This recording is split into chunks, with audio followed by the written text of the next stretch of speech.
ഉത്സാഹത്തിൽ മടുപ്പില്ലാതെ ആത്മാവിൽ എരിവുള്ളവരായി കർത്താവിനെ സേവിക്കുന്ന എങ്ങനാ എരിവുള്ളവരായി. എരിവ് തീഷ്ണത വേണം. സാഹചര്യത്തിനൊപ്പം മുമ്പോട്ട് പോകുന്നവൻ കർത്താവിന് കൊള്ളാവുന്നതല്ല. സാഹചര്യത്തെ ഒഴുക്കിനൊപ്പം നീന്തുന്നവൻ ദൈവത്തിനോളമല്ല. പിന്നെ നീന്തേണ്ടത് എങ്ങനാ?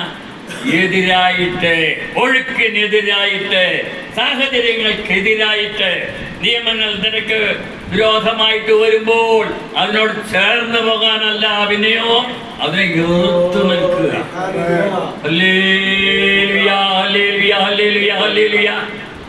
ഉത്സാഹത്തിൽ മടുപ്പില്ലാതെ ആത്മാവിൽ എരിവുള്ളതായി കർത്താവിനെ സേവിക്കുവാൻ ഈ രാത്രി നമ്മുടെ തീരുമാനത്തെ നമുക്ക് പുതുക്കാം.